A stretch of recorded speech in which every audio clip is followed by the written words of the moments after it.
को अनम्यूट कर लें प्लीज। और मैं आपसे रिक्वेस्ट करता हूं कि कार्यशाला शुरू करने के लिए आप 5 नमस्कार महामंत्र का जप प्रारंभ करें। गुरुदेव की आज्ञा से लोग तुम्हें सामने ना आए। नमस्कार महामंत्र का प्रारंभ करने जा रहे हैं। ओम ह्रीं नमो अरहंताणं, ओम ह्रीं नमो सिद्धाणं, ओम ह्रीं नमो आयर्याणं, ओम ह्रीं नमो उवज्झायाणं, ओम ह्रीं नमो लोये सब्बसाहूणं, ओम ह्रीं नमो अरहंताणं, ओम ह्रीं नमो सिद्धाणं, ओम ह्रीं नमो आयर्याणं, ओम ह्रीं नमो उवज्झायाणं, ओम ह्रीं नमो लोये सब्बसाहूणं, ओम ह्रीं नमो अरहंताणं, ओम ह्रीं नमो सिद्धाणं, ओम ह्रीं नमो आयर्याणं, ओम ह्रीं नमो उवज्झायाणं, ओम ह्रीं नमो लोये सब्बसाहूणं, ओम ह्रीं नमो अरहंताणं, ओम ह्रीं नमो सिद्धाणं, ओम ह्रीं नमो आयर्याणं, ओम ह्रीं नमो उवज्झायाणं, ओम ह्रीं नमो लोये सब्बसाहूणं, ओम ह्रीं नमो अरहंताणं, ओम ह्रीं नमो सिद्धाणं, ओम ह्रीं नमो आयर्याणं, ओम ह्रीं नमो उवज्झायाणं, ओम ह्रीं नमो लोये सब्बसाहूणं। ऐसो पंच नमोकारो सब पाप नाशनो मंगलानंच सभ्ये सिंह पड़वम हवै मंगलम। हमारे साथ हमारे उपासक जी जुड़ चुके हैं। मैं सबसे पहले उनको नम्र हृदय से जय जिनेंद्र बोलता हूं और हमारे आज की इस कार्यशाला में सभी भाई बहन जितने जुड़े हैं सभी को जय जिनेंद्र। और जैसा कि हम सबको मालूम ही है कि हमारे 12 व्रत की जो क्लास चल रही है, उपासक जी हमें बहुत ही सरल हृदय से, सरल मन से उसका भाव और सरलता से उसको कैसे व्याख्या करनी है, व्याख्या करके हमें समझा रहे हैं। आशा है जुड़े हुए सभी भाई बहन अच्छा समझ गए होंगे, व्रतों को धार रहे होंगे। जल्दी से जल्दी इनको धारें और डिस्कस करनी हो तो हमारे उपासक जी से आप कर सकते हैं। और आज की कार्यशाला के लिए मैं हमारे महामंत्री जी से निवेदन करता हूँ वो आगे का कार्यक्रम जो है वो आगे बढ़ाएं। ओम अरहं। गुरुदेव के चरणों में सहभक्ति वंदना।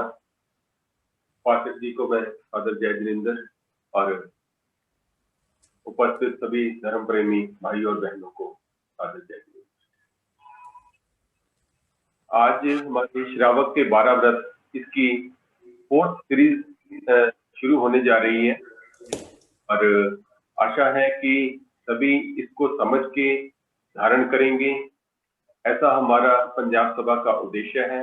मैंने इस मीटिंग के चैट में लिंक भी डाल दिया है कि आप 12 व्रत की जो बुक है और फॉर्म है वो डाउनलोड करके रख सकते हैं और उसको भरकर कृपया हमें भेज दें। जैसा कि हमारा उद्देश्य है कि गुरुदेव के 60वें वर्ष के शुरुआत में हम गुरुदेव को 60 12 व्रती श्रावकों का एक भेंट दें।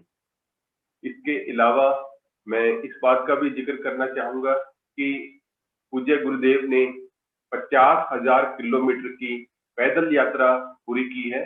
ये इस बात का हमें सभी तेरापंथी जैन श्रावकों को गर्व है और हम इसको बहुत ही गर्व के साथ जिक्र करते हैं कि ये हमारे गुरुदेव ने ऐसे तपस्वी गुरुदेव ने शांति और नशा मुक्ति इन उद्देश्यों के पूर्ति के लिए ये पूरे भारतवर्ष की यात्रा की है। उसके अलावा साथ में कुछ पड़ोसी देशों में भी यात्रा की। अब मैं ज्यादा समय ना लेता हुआ आज की कार्यशाला शुरू करने के लिए सूर्य प्रकाश निवेदन करता हूँ।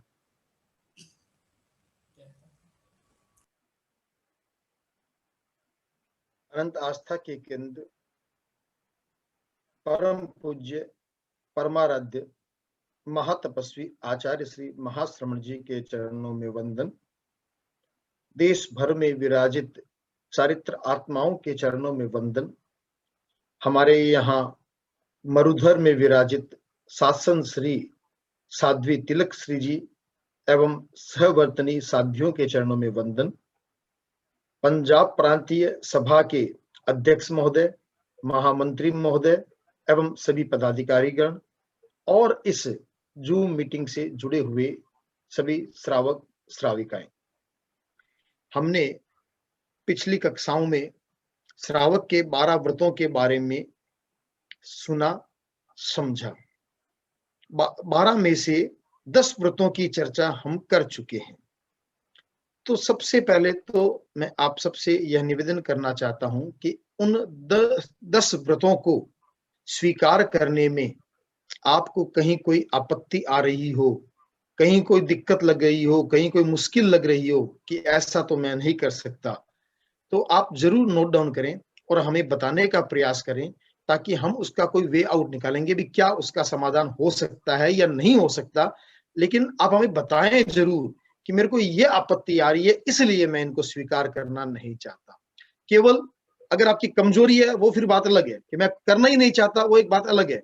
लेकिन आपको लगे कि मैं करना तो चाहता हूं, श्रावक के 12 व्रतों को स्वीकार तो करना चाहता हूं, लेकिन मेरे को ये एक दिक्कत है, तो उस दिक्कत का संभव है हम समाधान भी दे पाए, समाधान कर पाए या गुरु को निवेदन कर पाए, तो आप वो नोट डाउन जरूर करें। 10 व्रतों की चर्चा हम कर चुके हैं। 2 व्रत अभी हमारे शेष थे, एक तो 11वां व्रत और एक 12वां व्रत। 11वां व्रत जिसका नाम है पोषदोपवास व्रत, पोषद व्रत, और 12वां व्रत यथा संविभाग व्रत। ये 2 व्रतों की हम आज चर्चा करेंगे, और फिर समय शेष रहा तो कुछ व्रतों के अतिचारों के बारे में भी हम चर्चा करेंगे। 11वां व्रत जिसका नाम है पोषद उपवास व्रत, पोषद व्रत। पोषद का मतलब क्या? सामायिक और पोषद लगभग एक जैसे हैं, सामायिक और पोषद लगभग एक जैसे हैं, फर्क सिर्फ कालमान का है।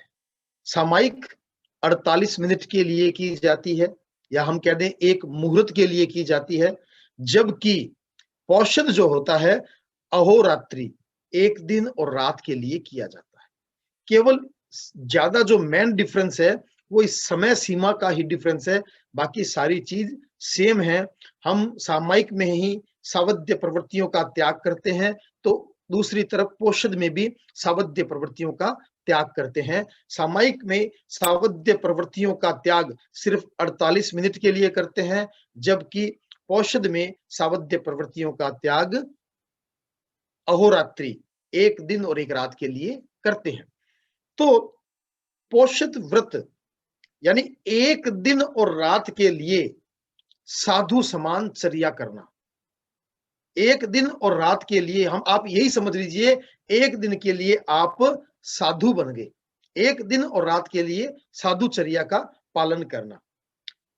सुबह सूर्योदय से लेके अगले दिन सूर्योदय तक न कुछ खाना न पीना, और केवल धार्मिक साधना, धार्मिक जागरूकता, आध्यात्मिक जागरूकता में लीन रहना, यह पोषद का उद्देश्य होता है।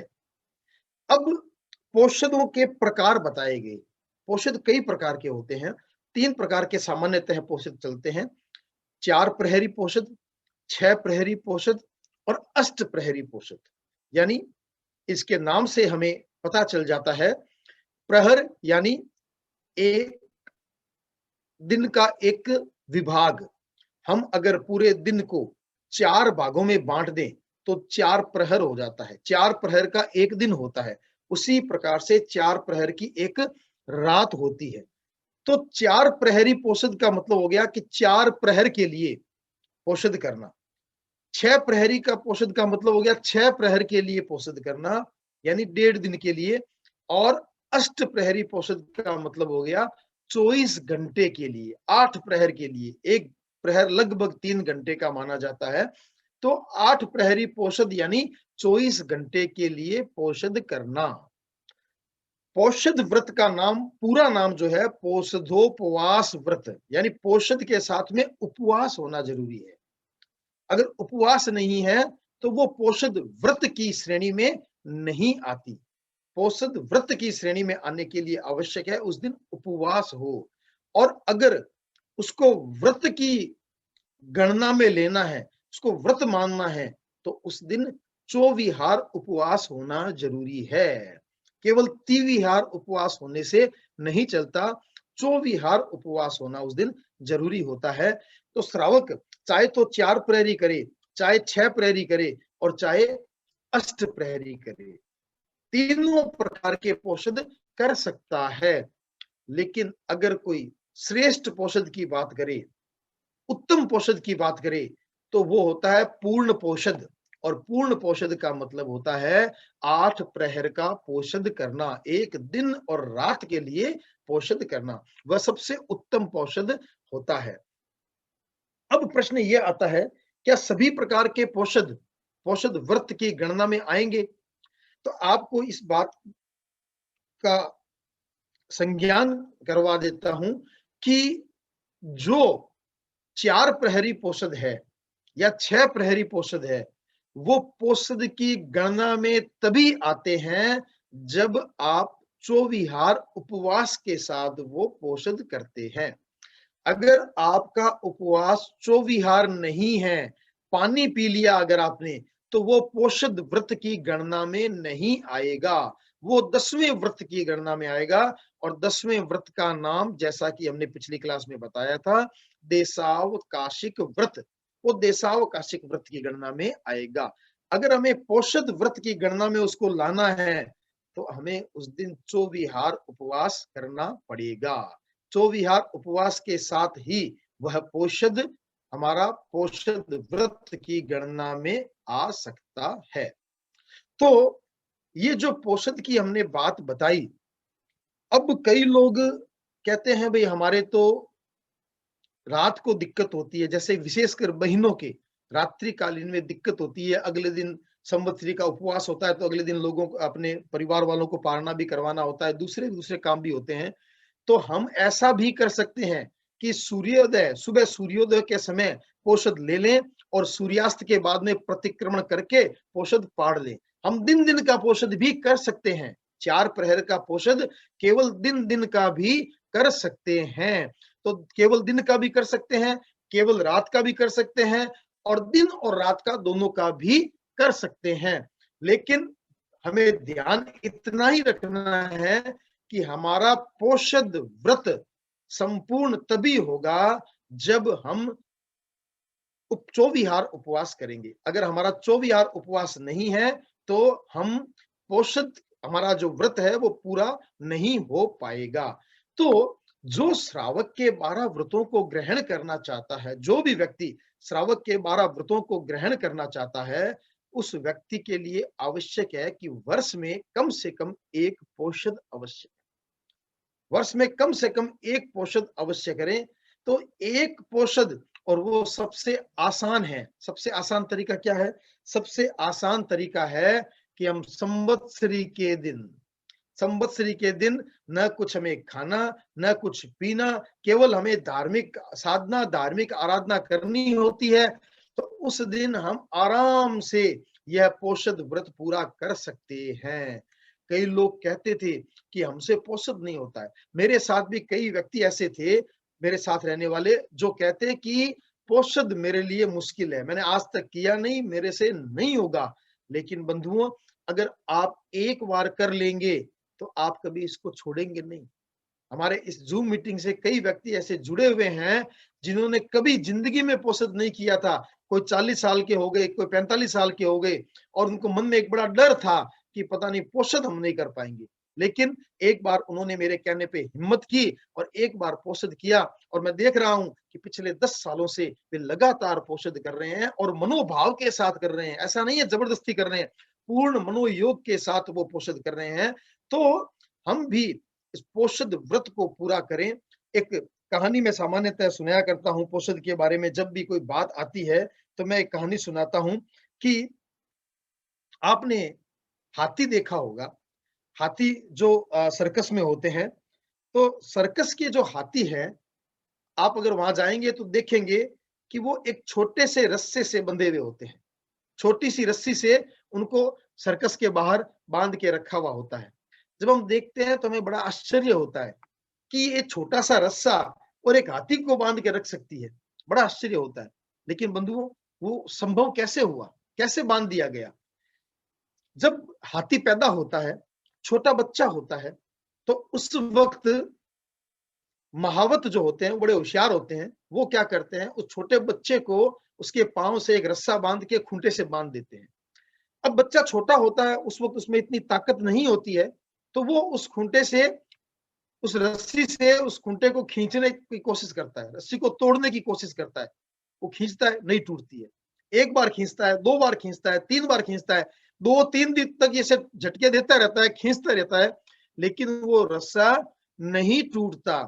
और जब वो रस्सा नहीं टूटता है, तो उस हाथी के बच्चे के दिमाग में एक बात घर कर जाती है, एक संस्कार बन जाता है कि यह रस्सा मेरे से नहीं टूटेगा, इस रस्से को मैं नहीं तोड़ सकता। और उसी भ्रम में वो धीरे धीरे बड़ा हो जाता है और बड़ा होके बड़ा हाथी बन जाता है। लेकिन उसके दिमाग में एक संस्कार अभी भी बना हुआ है कि मैं इस रस्से को नहीं तोड़ सकता, और वो कभी तोड़ता भी नहीं है, तोड़ने की कोशिश भी नहीं करता। वो कोशिश क्यों नहीं करता? क्योंकि उसके मन में एक संस्कार बन गया कि मैं ये रस्सा नहीं तोड़ सकता।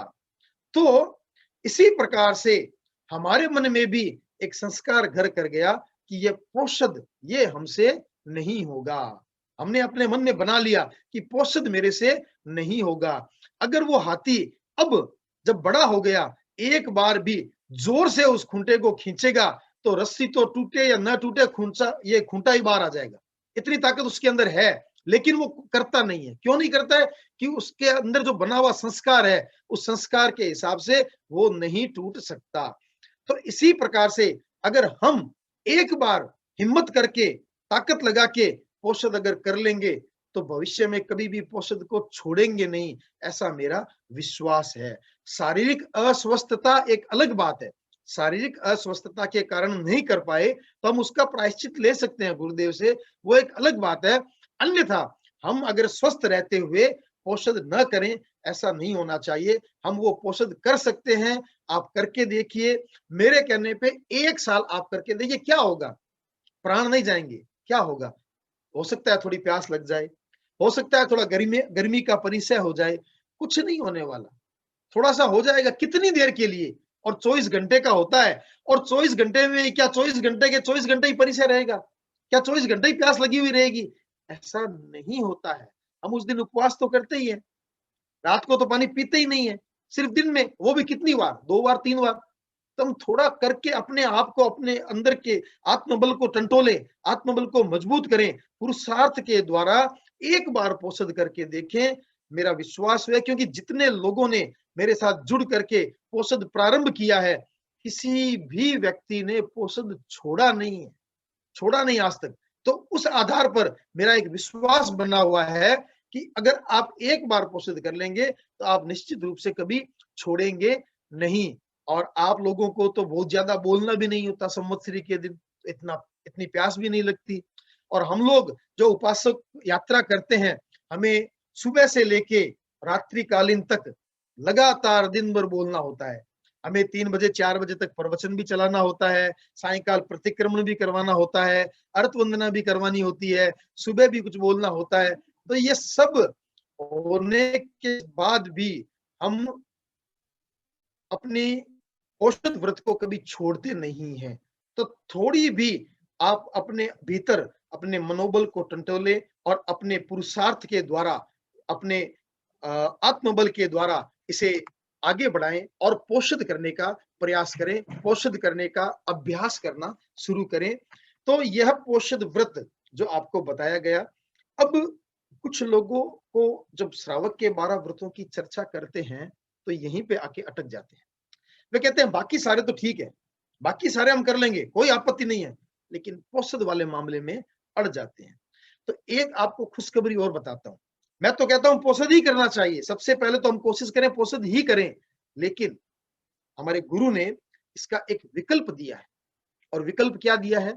उसका विकल्प दिया है कि अगर कोई व्यक्ति किसी कारण से पोषद नहीं कर पाता, वर्ष में एक पोषद नहीं कर पाता, तो वो 4 संवर कर ले, रात्रिकालीन संवर। संवर किसे कहते हैं? संवर यानी जैसे सामायिक होती है वैसे ही संवर होता है। सामायिक का कालमान फिक्स है 48 मिनट, लेकिन संवर का कालमान जितना चाहे कर सकते हैं। तो गुरुदेव ने हमें विकल्प दिया है कि रात्रिकालीन संवर, और रात्रिकालीन भी कितना?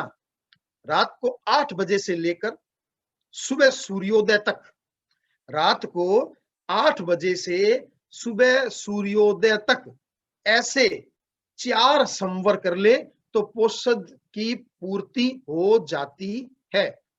4 संवर करने हैं, रात्रिकालीन 4 संवर, रात को 8 बजे से अगले दिन सुबह सूर्योदय तक। आप ऐसा समझ लें आपको सामायिक में रहना है, सामायिक में रहना है। और ऐसा नहीं करना है कि रात को 8 बजे संवर लिया, मुंहपत्ती लगाई और अपनी दरी बिछा के सो गए आराम से, और सुबह उठे और मुंहपत्ती उतार के संवर कर लिया पूरा। ऐसा नहीं करना। संवर लेके 2 घंटे 3 घंटे जितना भी आप कर सकते हैं, आप स्वाध्याय करें, साधना करें, ध्यान करें, जप करें, कुछ ना कुछ धार्मिक प्रवृत्ति करते रहें। हाँ, हमारी शारीरिक आवश्यकता है नींद लेना। जब 11 बजे 12 बजे हमें नींद आने लगे तो आप जरूर सो सकते हैं, ऐसी बात नहीं, नहीं सो सकते, सोएं। सुबह वापस जल्दी उठें, 4, 4:30, 5, जितना आपको सुविधा लगे, उठ करके फिर सुबह कुछ स्वाध्याय करें, ध्यान करें। ऐसा करके सूर्योदय के समय में पोषद ये संवर पाड़ ले। तो इस प्रकार से अगर 4 संवर आप कर लेते हैं साल भर में, तो आपके पोषद की पूर्ति हो जाती है। तो ये एक विकल्प है। ये हम उन लोगों के लिए खुशखबरी है जो सिर्फ पोषद के लिए 12 व्रतों से वंचित रह रहे थे। तो कम से कम अब आपको वंचित नहीं रहना पड़ेगा, अब आप कर सकते हैं। हालांकि 4 की बात है, हम तो कहते हैं महीने में कम से कम 2 संवर करने चाहिए व्यक्ति को, महीने में कम से कम 2 रात्रिकालीन संवर करने चाहिए। मैं हर सप्ताह 1 रात्रिकालीन संवर करता हूं, हर सप्ताह। तो सभी भाई बहनों को कम से कम पाक्षिक संवर हमने लुधियाना में शुरू किया था। हमारी संवर साधना का एक ग्रुप है, लेकिन ये कोरोना के कारण हमें ये क्रम बीच में छोड़ना पड़ा।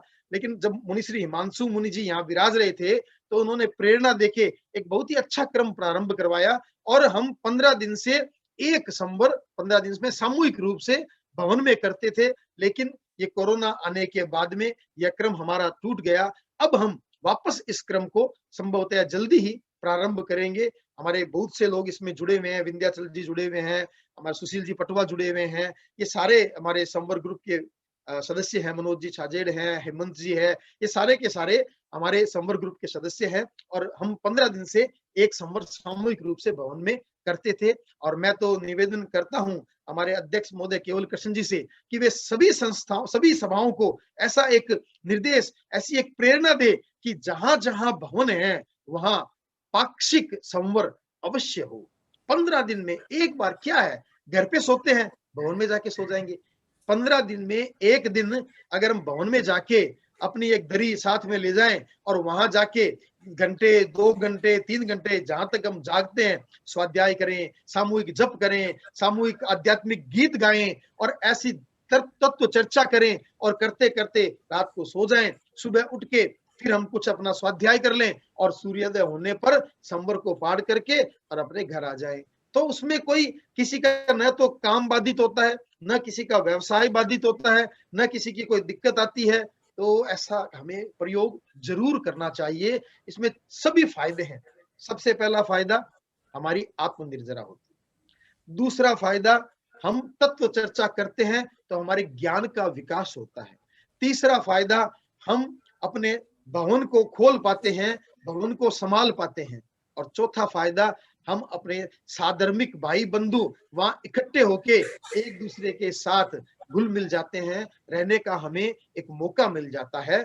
तो हम यह संवर की साधना अवश्य प्रारंभ करें। तो ये हमारा जो 11वां व्रत था उसका नाम था पोषदो उपवास व्रत। और यह पोषदो उपवास व्रत भी किसी को स्वीकार करने में मुझे नहीं लगता कोई आपत्ति है। हाँ, यह जरूर है, कई लोगों की ऐसी मानसिकता है कि मैं पोषद नहीं कर पाऊंगा, तो उसका भी हमने विकल्प दे दिया कि आप 4 रात्रिकालीन संवर कर लें। वो संवर आप अपने घर में कर सकते हैं, आप अपने बेडरूम में कर सकते हैं, कहीं पर भी कर सकते हैं, इसके लिए कोई ऐसी बंदिश नहीं है। तो अब आपको इसमें कोई छूट नहीं है। अब आपको ऐसा नहीं लगना चाहिए कि मैं ये व्रत स्वीकार नहीं कर सकता। तो 11 व्रत हो गए। अब है 12वां व्रत। 12वें व्रत का नाम है यथा समविभाग व्रत। यथा समविभाग व्रत का मतलब क्या है? सहभागिता, समविभागिता, हमारी समविभागिता। किसके अंदर समविभागिता? जो ये साधु साध्वियां हैं, जो संयम का पालन करते हैं, उनके संयम के पालन में हमारी सहभागिता। हमारी सहभागिता कैसे हो सकती है? देखिए, साधु साध्वियां जो संयम का पालन करते हैं, जिस शरीर से संयम का पालन करते हैं, उनकी कुछ आवश्यकताएं भी हो सकती है। संयम पालन के लिए उनके शरीर को पोषण भी देना होता है। संयम के पोषण के लिए उनको थोड़े कपड़े भी चाहिए हो सकते हैं, उनको रहने के लिए, आवास के लिए जगह भी चाहिए हो सकती है, बैठने के लिए बाजोट भी हो सकता है उनको चाहिए, पानी पीने के लिए पानी भी हो सकता चाहिए। तो ये जिन चीजों की उनको आवश्यकता है, जो उनके संयम के विकास में सहायक है, उन चीजों को जो हमारे पास हमारे लिए सहज रूप में उपलब्ध है, उसमें से निकाल करके उनको दे पाए, उनको हम अपनी शुद्ध भावना से उनको दे पाए, तो यह यथा समविभाग व्रत कहलाता है। यानी साधु साध्वियों को खाना, पानी, बाजोट, कपड़ा, दवाई, घर में स्थान, ये सब चीजें जिनकी भी उनको आवश्यकता लगती है, अगर हम वो चीजें बशर्ते बनी हुई किसके लिए हो? हमारे लिए।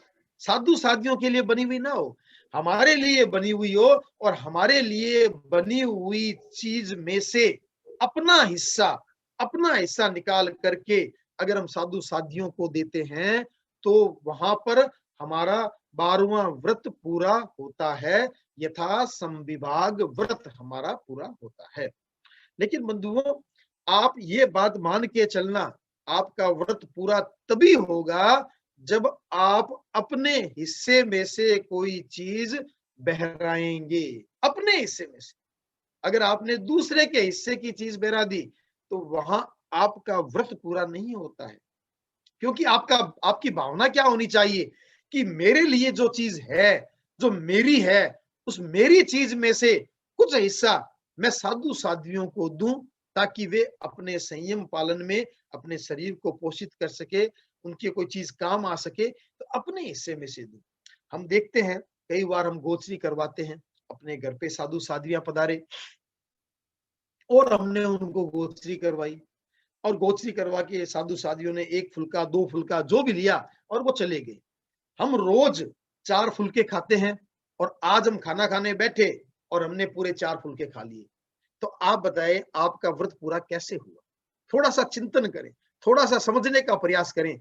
आप रोज 4 खाते हैं, आज भी 4 खा लिए, आपने अपना तो कुछ भी नहीं दिया। आपने अपना कुछ भी नहीं दिया। दिया किसने? जो लास्ट में छोटू खाएगा खाना, उसको आधा फुल्का कम मिला, 1 फुल्का कम मिला, तो व्रत पूरा किसका हुआ? छोटू का हुआ, आपका तो नहीं हुआ। तो देखिए, अगर गोचरी की सही विधि से आपको जानकारी करनी है, जानना है, तो हमारे हिस्से में से जाना चाहिए। आज अगर हमने अपने हाथों से बहराया है, अपने हाथों से साधु संतों को कुछ बहराया है, हमारी भावना बहराने की थी, तो हम उतना कम खाएं, थोड़ा सा कम खाएं। थोड़ा सा कम खाने का मतलब हो गया कि हमारा हिस्से में से हमने उनको दे दिया। लेकिन हमने अगर कम नहीं खाया, तो हमारी गोचरी शुद्ध गोचरी नहीं होती है। मुनि श्री राजकरण जी स्वामी कहा करते थे कि शुद्ध गोचरी करवाने का एक गोल्डन रूल है, गोल्डन रूल। और वो गोल्डन रूल क्या है कि हम जब भी खाना बनाएं तो खाना बनाते समय साधु संत हमारे दिमाग में बिल्कुल भी ना रहे, साधु संत हमारे दिमाग में बिल्कुल भी ना रहे। लेकिन अगर एक बार हमने खाना बना लिया, अपने लिए खाना बना लिया, वो खाना बनाने के बाद में साधु संत हमारे दिमाग में जरूर रहे। खाना बनाते समय बिल्कुल भी ना रहे, ऐसा दिमाग में ना रहे आज हमारे गोचरी है, साधु संत पधारेंगे, आज ये बना लेते हैं, आज ये बना लेते हैं, आज ये बना लेते हैं, आज ज्यादा बना लेते हैं, ऐसा कर लेते हैं। ये सब दोष के काम होते हैं। उस वक्त आपको अपने घर के लिए, अपने लिए जो चाहिए वो बनाइए, और बनाने के बाद में जब खाना बनकर तैयार हो गया, आप खाना खाने बैठे, उससे पहले आपके दिमाग में साधु संत जरूर आने चाहिए। उस वक्त आपके दिमाग में ये भावना आनी चाहिए कि कितना अच्छा हो कि कोई गुरु महाराज पधारे, कोई साधु संत पधारे, और मेरे इस खाने में से कुछ वो लें तो मुझे भी धर्म लाभ मिले, मेरा व्रत भी पूरा हो जाए। यह भावना भाना ही आपका व्रत पूरा होना होता है। आपने साधु संतों के पात्रे में क्या डाला यह महत्वपूर्ण नहीं है, आपके मन में भावना क्या है यह बहुत महत्वपूर्ण होती है। आपने श्रावकों के नाम सुने होंगे, दो श्रावक थे, एक जीर्ण श्रावक और एक पूर्ण श्रावक। पूर्ण श्रावक और जीर्ण श्रावक। पूर्ण श्रावक बड़ा ही समृद्धशाली सेठ था, बहुत समृद्धशाली सेठ था। और जीर्ण सेठ जो था वो भी कोई जमाने में सेठ हुआ करता था, लेकिन अब उसकी स्थिति बड़ी डाउन हो गई, धन दौलत कुछ भी नहीं रहा, जीर्ण शीर्ण हो गया, इसलिए उसका नाम पड़ गया जीर्ण सेठ। उसके पास कोई खास कुछ सामान नहीं था, कोई धन दौलत नहीं थी, संपत्ति नहीं थी, लेकिन भावना बड़ी प्रबल थी। तो जीर्ण सेठ और पूर्ण सेठ दोनों ही भगवान महावीर के श्रावक थे। और जीर्ण सेठ जितनी बार भगवान के दर्शन करता और भावना बाता कि भगवान मेरे घर पे पधारे, कुछ मेरे हाथों से कुछ लें, मेरे घर पे पधारे, भगवान सुन लेते। एक दिन भगवान गोचरी के लिए पधारे, और पधारे उधर जीर्ण सेठ भावना भा रहा है अपने घर पे बैठा बैठा कि भगवान पधारेंगे, और इधर भगवान निकले, पहले घर आ गया पूर्ण सेठ का। अब पूर्ण सेठ का घर आया, भगवान अंदर पधारे, और भगवान ने अपने पूर्ण सेठ ने अपने अनुचरों को आदेश दिया कि देखें भगवान पधारे हैं तो उनको कुछ बहराएं। तो उनको शुद्ध जो दान था, शुद्ध खाना पड़ा था, उसमें से भगवान महावीर को बहराया गया। एक तरफ तो पूर्ण सेठ के यहाँ से भगवान महावीर को बहराया जा रहा है, और दूसरी तरफ जीर्ण सेठ बैठा बैठा इंतजार कर रहा है, भगवान की भावना बहा रहा है भगवान को। इतने में अहोदानम अहोदानम की ध्वनि हुई। देवताओं ने ध्वनि की।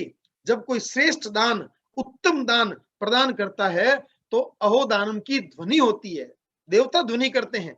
तो देवताओं ने ध्वनि की। पूर्ण सेठ बड़ा प्रसन्न हुआ कि देखो आज मेरे घर पे भगवान पधारे, और मेरे दान से, मेरे दान जो उत्तम दान है, उस उत्तम दान के कारण अहोदानम अहोदानम की ध्वनि हुई है। उसके मन में यह बात आई। अब भगवान वहां से समो शरण में पधारे, और वहां पे किसी ने प्रश्न किया कि भगवान ये अहोदानम की जो ध्वनि हुई है वो आपने पूर्ण सेठ से जो भिक्षा ग्रहण की है उसके संबंध में हुई है। तो भगवान ने कहा कि नहीं, यह जो ध्वनि हुई है वो पूर्ण सेठ के दान के कारण नहीं हुई है, यह ध्वनि हुई है जीर्ण सेठ की उत्कृष्ट भावना के कारण। जीर्ण सेठ जो उत्कृष्ट भावना बहा रहा था, उस भावना के कारण यह अहोदानम की ध्वनि हुई है। और संभव है कि अगर यह अहोदानम की ध्वनि नहीं होती तो उसके भाव इतने उच्च स्तर के थे, अगर थोड़ी देर उसको कोई डिस्टर्ब नहीं करता तो हो सकता है उसको केवल्य की प्राप्ति हो जाती। कितनी उत्कृष्ट भावना थी। तो हमारा जो मोल है ना, दान का मोल, जो हम भिक्षा देते हैं, जो हम व्रत निपजाते हैं, हम क्या व्रत निपजाते हैं उसका उतना मोल नहीं है जितना मोल है हमारी भावधारा कैसी है। हम कई बार अपने आप को श्रेष्ठ साबित करने के लिए, अच्छा श्रावक साबित करने के लिए, उच्च कोटि का श्रावक साबित करने के लिए अलग अलग प्रकार के व्यंजन, मिठाइयां, बादाम की बर्फी, पता नहीं क्या क्या बहराने की कोशिश करते हैं। लेकिन बंधुओं, केवल कीमती सामान या अच्छी मिठाइयां का दान देने से ही धर्म लाभ नहीं होता है। हमारी भावधारा शुद्ध होनी जरूरी है, हमारी भावना शुद्ध हो, हमारे द्वारा दिए जाने वाला दान शुद्ध हो, और वो जो खाना बना हुआ है वो शुद्ध हो। शुद्ध हो इसका मतलब क्या हुआ? वो हमारे लिए बना हुआ हो, साधु साधियों के लिए बना हुआ न हो, तभी वो शुद्ध दान हो सकता है। अन्यथा उस दान में दोष लगता है, इस बात को आप मानकर चलें। तो आज के परिप्रेक्ष्य में आप ये ध्यान रखें, कभी भी कोई चीज, अब कई लोग कहते हैं कि भाई हमारे यहाँ पे तो रात को खाना लेट बनता है, तो फिर साधु साधियों को गोश्त कराए नहीं, हम जल्दी कैसे बनाएंगे? करवा सकते हैं, आप करवा सकते हैं, आप त्याग कर दीजिए, आप रात्रिकालीन भोजन का उस दिन त्याग कर दीजिए। आपको लगता है आपके शहर में साधु साधियां विराजे हुए हैं, आपके मोहल्ले में विराजे हुए हैं, तो आप उस दिन रात्रि भोजन का त्याग कर दीजिए। अगर आपने रात्रि भोजन का त्याग कर दिया तो इसका मतलब आपके घर पे जो सूर्योदय से पहले खाना बना है वो आपके लिए बना है, न कि साधु साधियों के लिए बना है। अगर आपके घर में किसी को त्याग नहीं है और सामान्यतः आप रात को 8 बजे खाना खाते हैं और जिस दिन आपके यहाँ गोचरी है उस दिन आपने 4 बजे बना लिया, तो ये तो निश्चित है आपने साधु साधियों के लिए बनाया, वो दोष सहित है, दोष रहित नहीं है। अगर आपको शुद्ध दान देना है, शुद्ध भोजन बहराना है, तो दोष रहित बहराइए, आप त्याग कीजिए। कई लोग ऐसा भी कहते हैं हम दोपहर को 1 बजे खाना खाते हैं, तो फिर हम 11 बजे खाना किसके लिए बनाएं? सही बात है, किसके लिए बनाएंगे? लेकिन अगर आप विवेक का प्रयोग में लाएंगे, विवेक रखेंगे, तो आप उस दिन अपने घर पे 2 मेंबर 3 मेंबर त्याग कर दीजिए कि मेरे को 11 बजे के बाद दोपहर का खाना नहीं खाना। तो वो खाना किसके लिए बना? आपके लिए बना, क्योंकि आपने त्याग किया हुआ है। तो ये हमारे विवेक पे निर्भर करता है। केवल हम यह सोच के अपने आप को नहीं बता सकते कि भाई हमारे यहाँ नहीं होता है तो इसलिए हम तो बनाएंगे, साधु संतों के लिए बनाएंगे। हमें एक बात एक निश्चित रूप से आप ध्यान रखें, हमें अपना व्रत अगर पूरा करना है, अगर व्रत पूरा करना है तो शुद्ध दान शुद्ध साधु को बहराना पड़ेगा। और अगर अपना व्रत पूरा नहीं करना, ऐसे ही दान देना है, फिर आप कुछ कैसे भी दे, वो एक अलग बात है। लेकिन अगर आप वास्तव में अपना 12वां व्रत पूरा करना चाहते हैं तो उसके लिए 2-3 शर्तें हैं। पहली शर्त यह है कि सामने वाला शुद्ध साधु होना चाहिए, संयमी होना चाहिए, पंच महावर्ती साधु होना चाहिए, सुपत्र होना चाहिए। सुपत्र को दिया गया दान ही 12वां व्रत पूरा होता है, कुपत्र को दिए गए दान से पूरा नहीं होता है, किसी भिखारी को देने से नहीं होता है। जो संयमी है, चाहे वो भिखारी भी क्यों ना हो, जो संयमी है, जो 5 महाव्रतधारी साधु है, शुद्ध साधु है, उस साधु को देने से हमारा 12वां व्रत पूरा होता है। दूसरा, जो खाना हम दे रहे हैं वो प्राशुक हो, ऐसनीय हो, यानी वो सचित ना हो, अचित हो।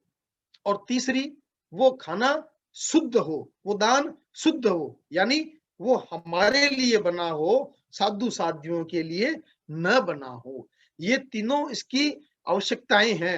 ये तीनों शर्तें अगर पूरी होती है तो हमारा 12वां व्रत पूरा होता है। तो हम थोड़ा सा इन बातों का अगर विवेक रखेंगे तो हम भी ये 12वां व्रत अच्छी तरह से पूरा कर पाएंगे। तो ये 2 व्रतों की चर्चा मैंने आपके सामने की है। पहला 11वां व्रत जो कि जिसका नाम था पूर्ण पोषद व्रत, और दूसरा 12वां व्रत जिसका नाम था यथा संविभाग व्रत। तो इस प्रकार से मैंने अहिंसा से लेके यथा संविभाग व्रत पहले से लेके 12वें व्रतों की कुछ चर्चा आप सबके सामने की है, इनकी कुछ बातें आपको बताने का प्रयास किया है। अब अगर आपको लगता है कि मैं यह व्रत स्वीकार नहीं कर सकता या इस व्रत को स्वीकार करने में मुझे यह आपत्ति है, तो आप वो आपत्ति बताने का कष्ट करें, वो मुश्किल बताने का कष्ट करें। हम समझना चाहते हैं कि ऐसी कौन सी आपत्ति है जो आपको इतने बड़े लाभ से वंचित रख रहा है, यानी 12 व्रतों से वंचित रख रहा है। हम श्रावक है, अपने श्रावकत्व को पुष्ट करें और उच्च कोटि के श्रावक बने। और उच्च कोटि का श्रावक वही व्यक्ति बन सकता है जो 12 व्रतों को स्वीकार करता है। तो हम भी इन 12 व्रतों को स्वीकार करें, इसमें कोई भी आपको आपत्ति हो आप बताएं, हम आपकी जिज्ञासा का समाधान करने का प्रयास करेंगे। अब इसमें पहले हम ये जिज्ञासाओं को ले लेते हैं, और अगर समय बाकी रहा तो फिर हम इन अतिचारों की चर्चा भी करेंगे। और आज अगर अतिचारों की चर्चा पूरी नहीं हुई तो एक क्लास हम और लेंगे जिसमें अतिचारों की चर्चा हम करेंगे। तो अब जो प्रश्न है, 2-3-4 प्रश्न मेरे सामने हैंड रेज हुए हैं, तो वो आप अपना प्रश्न करें। सुनील जी, आप उनको मौका दें, एक एक व्यक्ति को, तो उसी हिसाब से आगे चलें। निशा जी, आप अपना प्रश्न पूछें। हाँ, जय जिनेंद्र शाह, मैं कलकत्ता से बोल रही हूँ, मनीषा सुराणा। हाँ जी, हाँ जी। भाई साहब, आपने बताया कि जैसे ये पोस्तोपवास व्रत करते हैं, उसमें हम चौविहार जैसे अठपोरिया पोसा हमारा अनिवार्य है, और आपने कहा कि ये 4 रात्रि में संवर करने से हमारा यह 11वां व्रत पूरा हो जाता है। तो संवर, जैसे संवर आपने 8 बजे का टाइम बताया, अगर अपन कहीं बाहर जाते हैं तो 8 बजे के बाद में जो संवर लिया जाता है और मॉर्निंग में सूर्योदय के बाद में हम संपन्न कर लेते हैं, तो उसमें क्या खाना रात्रि के समय वो खा सकते हैं?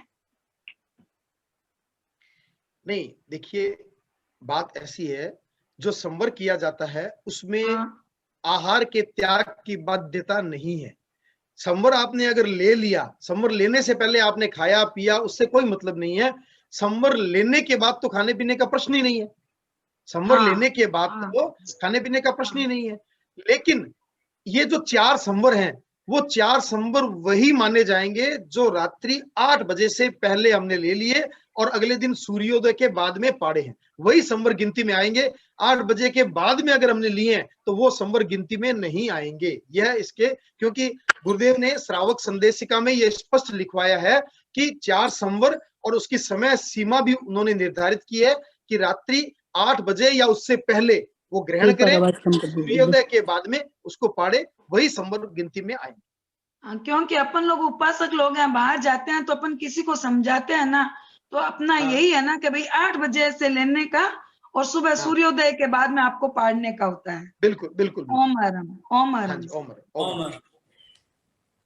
संजय जी, आप अपना प्रश्न पूछें, इसके बाद प्रभा जी नाटा तैयार रहेंगे। हाँ जी, जय जिनेंद्र जी। जय जिनेंद्र संजय जी। हाँ, जो मेरी जिज्ञासा थी वो आपने पहले ही पूरी कर दी। मैं संवर के बारे में पूछना चाहता था, वो मेरी जिज्ञासा पूरी हो गई। तो दूसरा मेरा प्रश्न है जी, जैसे आपने 12वां व्रत के बारे में बताया। हाँ जी। क्या मैं स्पष्ट बात ये बताना चाहता हूँ, हम पंजाबी लोग हैं, हमारे पंजाबी लोगों में प्राय हर एक घर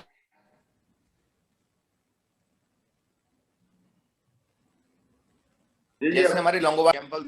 संजय जी, आपकी थोड़ी आवाज कट गई थी, दोबारा थोड़ा बोलेंगे, आवाज कट गई थी। संजय जी, आपकी आवाज नहीं आ रही है। मेरे ख्याल में उनका नेट नहीं काम कर रहा। उनका क्वेश्चन मैं दोहरा देता हूँ, मेरा क्वेश्चन भी वही है, अगर आज्ञा दें तो।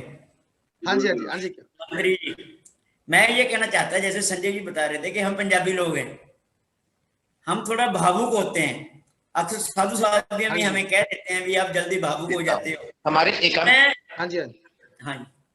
संजय जी बोलना चाहते हैं क्या? हेलो। हाँ संजय जी, आपकी आवाज कट गई थी। संजय जी, आप बोलिए। हाँ जी, मेरा प्रश्न 12वें व्रत के बारे में है जी। हाँ जी, जैसे हम पंजाबी लोग हैं, हाँ जी, जिस समूचे पंजाबियों के का ही मतलब के ही जे मकसद होता है कि हमारे गोचरी एकांतर होती है हमारे शहर में। ठीक है। तो एकांतर गोचरी होती है, तो क्या जे मैं स्पष्ट बात करता हूँ पंजाबी में, जैसे आम हम खाना बनाते हैं तो 1 सब्जी बना ली, 2 सब्जी बना ली। जिस दिन गोचरी होती है उस दिन बहनें क्या करती हैं, थोड़ी सी 3 सब्जी बना ली, 4 सब्जी बना ली, कुछ आइटमें विशेष बन जाती है, क्या वो दोष लगता है?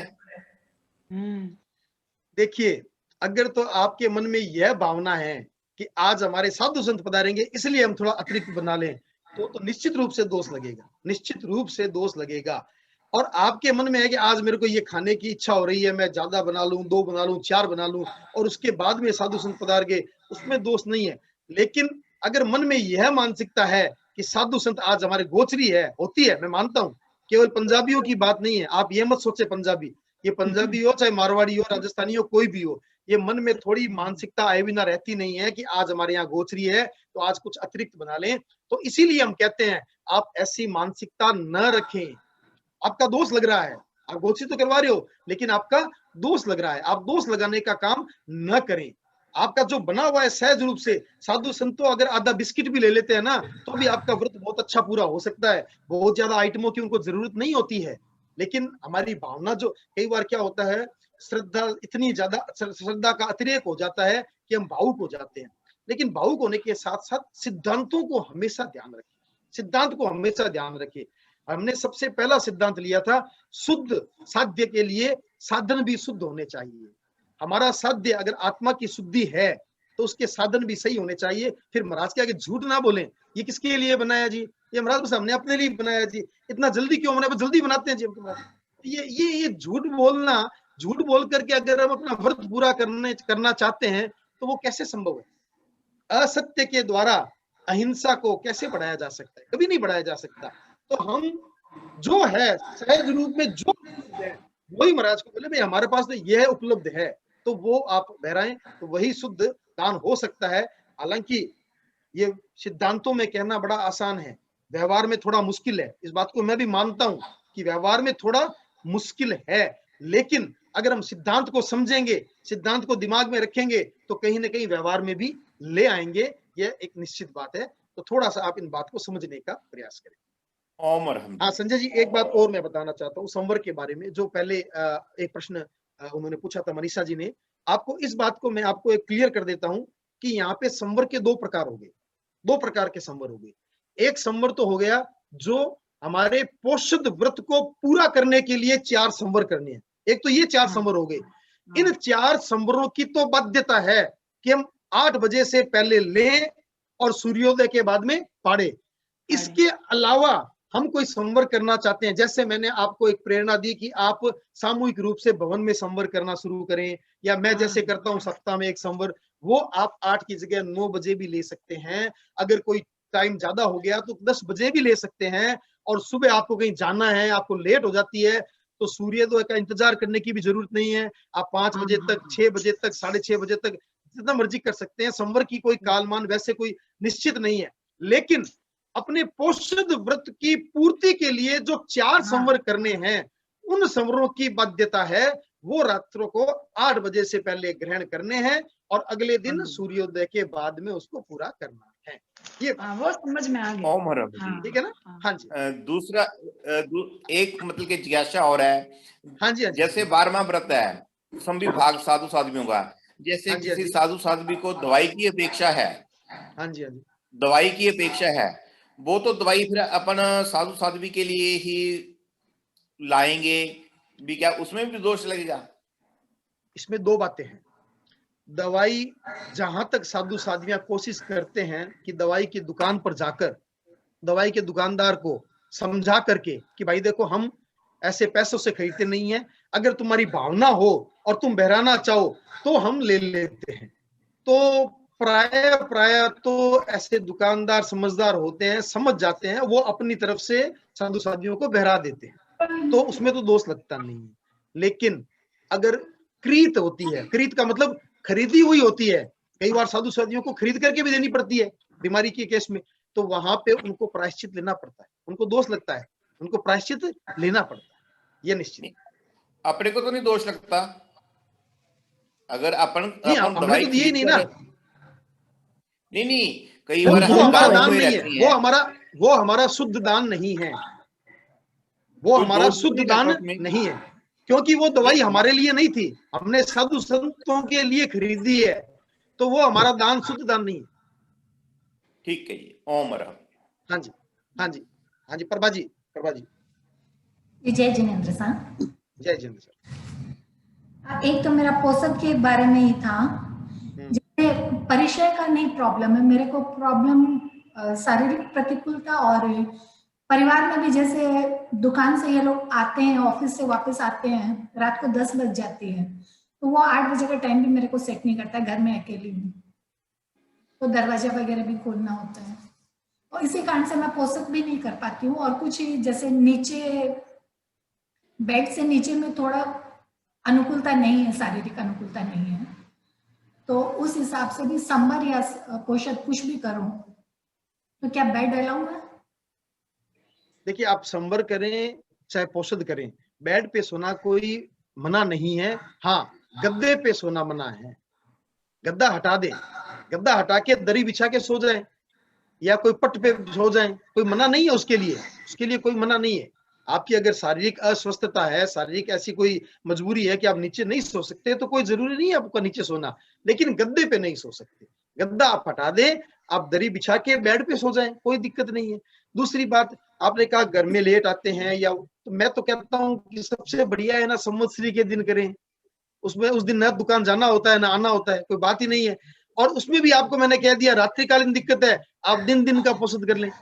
वैसे हम सामान्यतः जहां जहां साधु साधियां होते हैं, हम प्रवचन सुनते हैं संवत्सरी का, तो लगभग 3 बजे 4 बजे तक तो प्रवचन ही चलता है। उसके बाद प्रतिक्रमण करना ही होता है सूर्यास्त पे, तो प्रतिक्रमण करके आप अपना पोषद पाड़ के घर पे आ जाएं, तो दिन दिन में भी कर सकते हैं। तो अगर आप रास्ता निकालेंगे तो मैं तो यही कहूंगा, कोशिश यही करें कि पोषद ही करें। एकदम मजबूरी हो जाए कि पोषद नहीं कर पा रहे हैं, तब आप इन संवर वाले विकल्प का प्रयोग करें, अन्यथा विकल्प का प्रयोग न करें। कोशिश करें आप पोषद ही करने का प्रयास करें।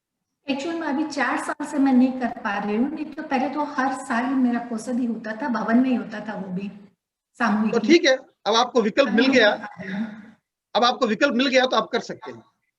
ओके, नेक्स्ट फिर है कि वो मेरे को थोड़ा सा कंफ्यूजन हो रखा है, एक करण और एक योग तो क्लियर हो गया कि मैं करूंगी नहीं। हाँ जी, लेकिन एक करण 2 योग में हम 2 योग को क्या करेंगे, वो थोड़ा क्लियर कीजिए। देखिए, हाँ, एक करण एक योग का मतलब है मैं कोई असावध्य प्रवृत्ति करूंगी नहीं काया से, मैं अपने शरीर से कोई पापकारी प्रवृत्ति नहीं करूंगी। ये तो क्लियर हो गया। और दूसरा ये हो सकता है, ये तो मेरा क्लियर हो गया, करूं नहीं काया से। दूसरा, करूं नहीं वचन से, मैं बोलकर भी ऐसा कोई काम नहीं करूंगी। बोलकर एक करण 2 योग, तो 2 योग कौन से हो गए? पहला हो गया शरीर से नहीं करूंगी, दूसरा हो गया वचन से, बोलकर भी नहीं करूंगी। तो ये 2 हो गए, एक करण 2 योग। और 2 करण जब करते हैं तो उसमें भी बोलने का योग है ना, तो फिर इसमें डिफरेंस क्या रहा? 2 करण या करना और कराना, मैं करूंगी भी नहीं और करवाऊंगी भी नहीं। तो यहाँ पे मैंने 2 योग में मैंने बोला है, तो वो भी तो बोल के करवाना ही हुआ ना। नहीं, आप त्याग क्या करना चाहते हैं मेरे को पहले ये बताएं। 2 करण एक योग के अंतर्गत जो मैं कोई भी त्याग लेने वाली हूँ। आप कोई भी त्याग लेंगे, कितने करण कितने योग से लेना चाहते हैं? एक करण 2 योग से अगर कोई त्याग करती हूँ। एक करण 2 योग का मतलब यही है, करूं नहीं काया से, करूं नहीं वचन से। 3 करण है, 3 योग है, ठीक है? करना, कराना, अनुमोदन करना, ये 3 करण है और 3 योग है, मन, वचन और काया। अगर आप एक करण 2 योग से त्याग करना चाहते हैं तो सबसे पहला करण जो होगा करूं नहीं, सबसे पहले करने का त्याग करते हैं, फिर करवाने का त्याग करते हैं और फिर अनुमोदन का त्याग करते हैं, ठीक है? इसमें यह क्रम होता है। तो उसी तरह उधर जो क्रम होते हैं, सबसे पहले काया से करने का त्याग करते हैं, उसके बाद में वचन से बोल करके करने का त्याग करते हैं और अंत में मन से चिंतन करने का भी त्याग करते हैं। तो अब जितने करण जितने योग को लेना है, आप एक एक लेते रहिए क्रम से, इधर से एक ले लीजिए, इधर से एक ले लीजिए। आपका कंफ्यूजन यही है कि जैसे मैंने 2 करण, तो दूसरा तो बोल के करवाना ही हुआ ना। अरे करण में बोलने की बात नहीं है, करण में करना और कराना है, बोलना बीच में कहाँ आ गया बताइए? करण में करना और कराना, बोलना बीच में कहाँ आ गया? वो योग है, वो योग है, मन वचन काया वो योग है। और करण करना, कराना, अनुमोदन करना है। अगर आप एक करण 2 योग से त्याग करना चाहते हैं तो एक करण कौन सा होगा? करना। और 2 योग कौन से हो गए? वचन और काया, ये 2 योग हो गए। अब 2 करण 2 योग से अगर त्याग करते हैं, 2 करण 2 योग का मतलब क्या होगा? आप खुद करेंगे भी नहीं और किसी से करवाएंगे भी नहीं, न तो शरीर से और न ही वचन से। ये 2 करण 2 योग का त्याग हो। 3 करण 2 योग का त्याग करना है, जैसे हम करते हैं सामायिक में। 2 करण 3 योग का त्याग करते हैं हम। 2 करण 3 योग का, करना और कराना, मन से, वचन से, काया से, तीनों से न करते हैं न कराते। हाँ जी। नेक्स्ट, जैसे जो समझाते हो, जैसे अदता दान में आपने बोला था, वो मैंने आपका उतना सा ऑडियो निकाल के कई लोगों को भेजा, तो वो लोग भी बहुत इम्प्रेस हुए। और उन्होंने जैसे उसके बाद मैंने एक ऑडियो और किसी का सुना था, उन्होंने बोला कि ये अदता दान का कर्म मेरे को लगा है, क्योंकि मैंने आपके विचारों को जो संप्रेषित किया है उससे आपसे पहले इजाजत नहीं ली। तो क्या ऐसा दोष भी लगता? बिल्कुल सही बात है, बिल्कुल सही बात है। लेकिन हमने आपको पहले भी कहा था कि हम श्रावक होने के नाते इन छोटे छोटे दोषों से बच नहीं सकते, हम कर देते हैं। आपको व्हाट्सएप का कोई मैसेज आया, आपने आगे फॉरवर्ड कर दिया, किसी को पूछ के किया था क्या? नहीं किया ना, तो चोरी का दोष तो लगा। लेकिन हमने जब त्याग किया, जब हम ये व्रत स्वीकार करते हैं, तो हम इसकी चोरी का त्याग नहीं करते हैं। हमने कौन सी चोरी का त्याग किया? ताला तोड़ करके, दीवार तोड़ करके, अलमारी खोल करके, इस चोरी का त्याग किया। तो ये छोटी छोटी दोष ये हमें लगेंगे, हम श्रावक हैं, हमें अपने दिन भर की जो जीवनचर्या है उसमें ये छोटे छोटे दोष लगते हैं। यही बात हमने उस दिन की थी। एक्चुअली में इस वर्त में ये दोस्त, सॉरी 12 वर्त में नहीं, इन जनरल, कि जैसे आपसे इम्प्रेशन है, आपका कोई बहुत अच्छा लगा, किसी और को भी मैंने फॉरवर्ड किया समझाने के उद्देश्य से भी, जैसे बहुत करती हूँ ऐसे, तो उसमें मैंने अपना नाम नहीं लिया है, मैंने कहा कि किसी की कृपा को ये मिला है और ये बहुत अच्छी समझने की चीज है, तो आपको भी फॉलो करना, समझना चाहिए करके भेजा। हाँ, तो वो दोस्त लगता है, ये छोटे छोटे दोस्त लगेंगे अपने को। तो दोस्त अगर नहीं आप लगे उसके लिए क्या करें? उसके लिए प्रायश्चित हम करते हैं। हम प्रतिक्रमण में और क्या करते हैं? प्रतिक्रमण में और हम क्या करते हैं? तस्मिच्छामि दुक्कडम इसीलिए करते हैं ना, अपने मेरे द्वारा कोई अत्याचार हुए, मैंने कोई ऐसा काम कर दिया हो तो मैं तस्मिच्छामि दुक्कडम, इसीलिए तो कहते हैं कि प्रतिक्रमण करते रहना चाहिए ताकि हम आराधक बने रहें, विराधक न बने। इसमें आपकी इजाजत जैसे नहीं होगी क्या? उस वक्त आप मौजूद नहीं हो, लेकिन आप जैसे पहले उन्होंने, जिसका मैंने सुना था, उन्होंने ऐसे बोला कि जैसे मैं पहले ही इजाजत दे देता हूँ कि आप मेरी ऑडियो वीडियो कहीं भी शेयर कर सकते हो, तो वैसे आपका भी तो है क्या? अरे तो जब किसी ने अगर इजाजत दे दी तब उसका दोष नहीं लगेगा? उसका तो नहीं लगेगा, आपके नहीं लगेगा, कर रही हूँ तो उसका लग रहा है। हाँ, तो अगर आपको उचित लगता है कि मेरे किसी वीडियो से किसी को कोई बात समझ आ सकती है या किसी के ज्ञान में विकास होता है, किसी के व्रत पुष्ट होते हैं, तो मेरी तरफ से भी आज्ञा है, आप भेजिए, कोई बात नहीं है, तो आपको दोष नहीं लगेगा।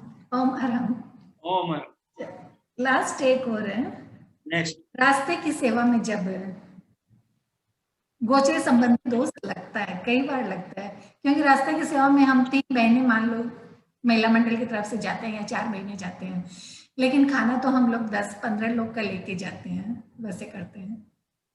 देखिए, इसमें 2 बातें हैं। पहली बात तो जब भी रास्ते की सेवा में हम कहीं सेवा करने जाते हैं, हम 3 गए या 4 गए, लेकिन हम ये सोच के जरूर जाते हैं कि वहां पे कोई कासिद भी होगा, कोई 2 बंदे और भी महाराज के दर्शन करने आए हुए हो सकते हैं, सेवा करने आए हुए हो सकते हैं, तो हम यह सोच के 2-3 बंदों का एक्स्ट्रा खाना लेके जाते हैं, लेकिन यह सोच के बिल्कुल भी नहीं लेके जाते कि महाराज के लिए हम एक्स्ट्रा ले लें। अगर चिंतन है तो निश्चित रूप से आपको दोष लगेगा। आप ये चिंतन न रखें, आप ये रखें भाई 3 हम लोग हैं, हमारा ड्राइवर है, प्लस वहां पे कासिद है, और 1-2 बंदों का हम सामान्य अतिरिक्त लेके जाते हैं। क्यों?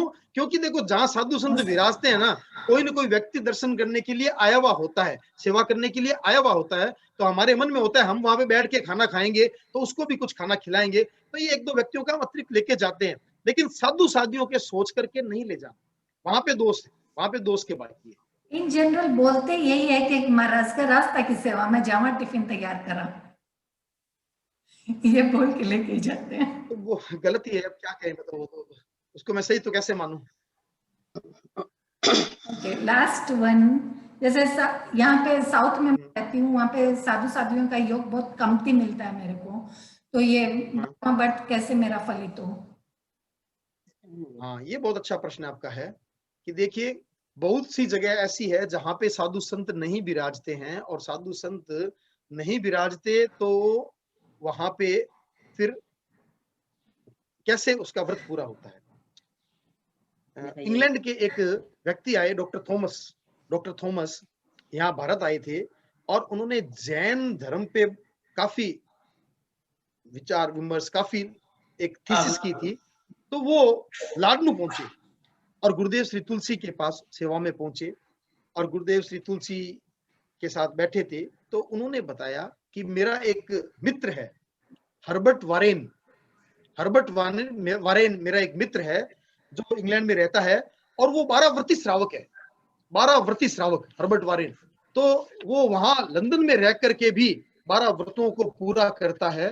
तो उसके फोन नंबर और एड्रेस वगैरह लिए गए और एड्रेस वगैरह लेकर के और उनसे पत्राचार हुआ। जो शुभकरण जी दसानी, आपने नाम सुना होगा, गुरुदेव तुलसी अनन्य भगत थे शुभकरण जी दसानी, वो उन्होंने उनके साथ पत्राचार किया और पत्राचार करके उनसे काफी विचार विमर्श हुआ और अंत में उनसे पूछा गया कि भाई आप वहां पे लंदन में रहते हैं, इंग्लैंड में रहते हैं, तो बाकी 11 व्रत तो हम समझ में आ गए हमें कि आपके पूरे होते होंगे, 12वां व्रत पूरा कैसे होता है?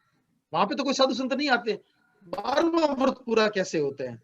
गुरुदेव श्री तुलसी ने प्रावक संबोध में 4 पंक्तियां लिखी थी। संयमी दान की नित्य भावना भाए हर बंटवारे न की गतिविधि स्मृति में लाए। आए मुनि देख खड़े हो सविनय वंदन व्रत से जोड़े तोड़े भव के बंधन। तो गुरुदेव श्री तुलसी ने बताया कि उनका वापस पत्र आया और उस पत्र में उन्होंने लिखा कि यहाँ पे हमें साधु साध्वियों का योग तो नहीं मिलता है, लेकिन जैसे ही मैं खाना खाने बैठता हूँ, खाना तैयार हो जाता है और जैसे ही मैं खाना खाने बैठता हूँ तो मैं सबसे पहले हाथ जोड़कर एक भावना पाता हूँ कि कितना अच्छा हो कि कोई पंच महावर्ती साधु संयम यहाँ पे आए और मेरे इस खाने में से कोई व्रत निभ जाए। यह मैं रोज भावना पाता हूँ और यह भावना बाना ही 12वां व्रत पूरा होना होता है। जैसा कि मैंने पहले भी आपको बताया, आपने पात्रे में क्या डाला वो उतना महत्वपूर्ण नहीं है जितना महत्वपूर्ण आपकी भावना है। तो भावना से आप अपना व्रत पूरा कर सकते हैं। वो हर्बर्ट वारेन वहां बैठा बैठा कर सकता है, तो आप यहाँ बैठे क्यों नहीं कर सकते? बहुत अच्छी। यहाँ पे फिर एक जिज्ञासा आ जाती है कि भावना तो मैं भी भाती हूँ, परोस के फिर हमेशा ही भावना भाती हूँ, लेकिन फिर तत्क्षण ये भी मन में आता है कि यहाँ कोई साधु है ही नहीं, तो आएंगे कहाँ से? वो छोड़ो, आपका ये चिंतन, आपका ये सोचना आपको नहीं है, कहाँ से आएंगे कैसे आएंगे वो अलग बात है। आप भावना भाइये, बस आप भावना भाइये। कैसे आएंगे कैसे नहीं आएंगे वो आपके हाथ में नहीं है। आपका एक मन में भावना होनी चाहिए, कितना अच्छा हो कोई साधु आ जाए और मैं उनको ये बह रहा हूँ, बस ये बहुत वो तो मैं फॉलो करती हूँ। और समणी जी वगैरह को भी पंच महाव्रती में आ जाते हैं ना? ये क्या कह दिया आपने, ये क्या कह दिया? समणी जी को जब गोचरी बराते महाव्रत होते हैं, पंच नहीं होते हैं। समणी जी को गोचरी बहराने से, समणी जी को गोचरी बहराना अच्छी बात है, लेकिन उसमें एक भी अपना व्रत पूरा कहीं भी नहीं होता है, कहीं से भी नहीं होता है। समणी जी के कितने महाव्रत है? समणी जी के कितने महाव्रत है? एक भी नहीं। समणी जी के एक भी महाव्रत नहीं है। वो संयमी की कैटेगरी में नहीं आते हैं, वो साधु साधियों की कैटेगरी में नहीं आते हैं, वो सुपात्र दान नहीं हो सकता। आप इसको अन्यथा न लें, आप ये ना समझे कि समणी जी को दान देना नहीं, बात वो नहीं है। लेकिन जहां व्रत पूरा होने की बात आएगी तो वहां पे आपका व्रत पूरा नहीं होगा। समणी जी को बहराने से आपका व्रत पूरा नहीं। उपासक जी, मैं एक बीच में क्वेश्चन, ये क्या कारण है? हाँ जी, हाँ जी। नहीं, समणी जी के मतलब कौन, क्या उनके व्रत कोई भी नहीं है? ऐसे हमें जानकारी महाव्रतों की, मैं केवल कृष्ण जी, काफी लोगों को नहीं है, उनके महाव्रत एक भी नहीं होता। और महाव्रतों की एक अलग अनूठी कहानी है। महाव्रत अगर होते हैं तो 5 होते हैं, नहीं तो एक भी नहीं होता। ये बात तो ठीक है, वो माला वाली बात। महाव्रत अगर होते हैं तो 5 होते हैं, अन्यथा एक भी नहीं होता। ये बात, महाव्रत कभी खंडित नहीं होते। हाँ, तो क्या उनके कभी अणु खंडित पर नहीं कैसा होते। तो समणी जी संबंध? गाड़ी का प्रयोग करते हैं, फ्लाइट का प्रयोग करते हैं, तो इसका मतलब हिंसा उनके द्वारा होती है। तो महाव्रत उनके नहीं होता है। वे हमारे अध्यात्म के विकास में, अध्यात्म के प्रचार प्रसार में सहायक है, इसलिए वे सम्माननीय है, इसमें कोई आपत्ति नहीं है। लेकिन वे पूर्ण व्रती नहीं है, पूर्ण संयमी नहीं है, इसलिए उनको बहराने से हमारा व्रत पूरा नहीं होता है। आप इसका मतलब ये मत लगा लेना कि समणी जी को कुछ बहराना नहीं है, आप ये इसका अर्थ मत लगा लेना, अन्यथा अर्थ मत लगाना, ठीक है ना। और हम लोग भी जैसे कोई एक व्रत, 5 महाव्रत में से कोई भी एक व्रत आजीवन के लिए ले लेते हैं, तो क्या वो महाव्रत की कैटेगरी में नहीं होगा ना अपना? अरे अपने तो महाव्रत की कैटेगरी में है ही नहीं। महाव्रत की कहाँ बात आ गई हमारे बीच में? महाव्रत कहाँ आ गया बताइए? हमारे तो अणुव्रत है। अणुव्रत आप 1 स्वीकार करें, 2 करें, 3 करें, 4 करें, बहुत अच्छी बात है, जितने करें उतना ही अच्छा है। लेकिन अगर 12 के 12 करते हैं तो आप उत्कृष्ट श्रावक बन जाते हैं, अच्छे श्रावक बन जाते हैं, बात इतनी। अगला प्रश्न। बहुत अच्छा सा समझाया, आभार नहीं नहीं नहीं नहीं प्रभा जी, आपका बहुत बहुत आभार। आप हर सप्ताह जुड़ते हैं और जिज्ञासाएं भी रखते हैं, तो आपका बहुत बहुत आभार है। मैं समझना चाहती हूँ इस क्षेत्र में कदम रखा है। जय जिनेंद्र भाई साहब। हाँ जय जिनेंद्र जी, आप अपना प्रश्न। मैं वीना श्याम सुखा साउथ कोलकाता से बोल रही हूँ। तो मैं आज पहली बार ही आपकी ये मैंने सुनी है, बहुत सुंदर आप समझाते हो, और फिर उसके बाद प्रश्नोत्तर जो चल रहा है उससे काफी चीजें मतलब खुल जाती है, अच्छा लगा, बहुत सुंदर। और एक भाई साहब, मैंने बहुत पहले जब राजारहाट गुरुदेव पधारे थे तो उस समय शायद आपने सामायिक पर एक मतलब वो रखा था, अपना सेशन था क्या आपका? हाँ जी, हाँ जी, रात्रिकालीन था। ध्यान है आपको? हाँ, गुरुदेव के सानिध्य में था। हाँ जी, हाँ जी था, मेरे को पता है। हाँ, रात्रिकालीन सामायिक, वृहत सामायिक का वो था, मतलब बहुत सुंदर था। तो आज लकीली आपसे मतलब ये जुड़ने का मुझे अवसर मिला। तो मैं चाह रही हूँ कि आपके जो ये 12 व्रतों की ऑडियो है या सामायिक पर जो आपने, यदि कोई ऑडियो है तो मैं कहाँ से प्राप्त कर सकती हूँ? ये सुनील जी है आपके कोई ऑडियो? है हमारे टेलीफोन नंबर, जो मोबाइल नंबर है, इस चैट बॉक्स में छोड़ दें, मैं वो सभी लिंक आपको भेज दूंगा। आप यूट्यूब पे और फेसबुक पे को देख सकते हैं। मतलब मैं आपके चैट बॉक्स में अपने नंबर भेज दूं क्या? हाँ जी, इसी चैट बॉक्स। हाँ जी, भेज दीजिए। जूम के चैट। और भी किसी को अगर मैसेज के साथ जुड़ना है, वो अपना मोबाइल नंबर जिसपे व्हाट्सएप चलता हो वो इसमें छोड़ दे। हाँ तो ठीक है, मैं तो अपने इसमें डाल दूंगी। आप हाँ ठीक है भाई साहब, बहुत बहुत धन्यवाद आपका।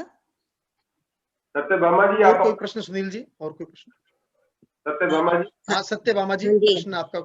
हाँ, जय जिनेंद्र साहब, वैसे तो मेरा क्वेश्चन का आंसर मुझे मिल गया कि मेरे को भी, मैं अम्बाला में रहती हूँ, तो अपने पंथ के साधुओं को मुझे गोचरी बहराने का अवसर नहीं मिलता।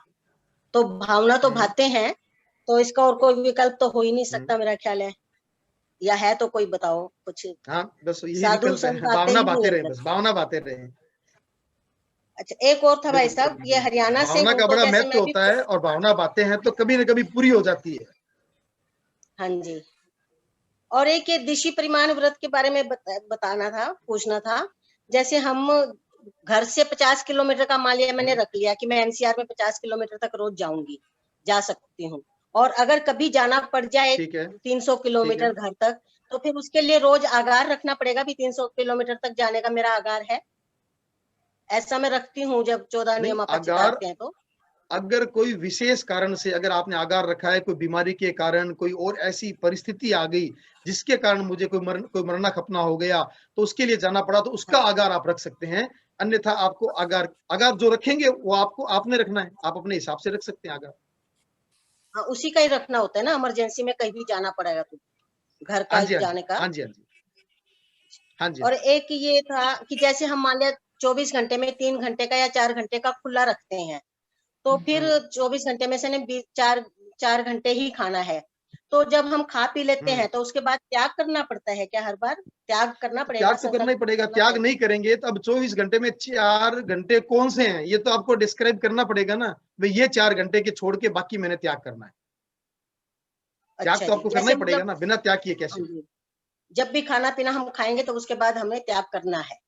वो करना ही पड़ेगा। अगर नहीं करते हैं आप, समझ लीजिए सुबह आपने नाश्ता किया, ठीक है, उसमें आधे घंटा लगा, अभी तो आपके 3.5 घंटे बाकी हैं। अब वो 3.5 घंटे आप कभी भी प्रयोग में ले आ सकते हैं, तो आपका त्याग कैसे हुआ? त्याग तो वही नहीं।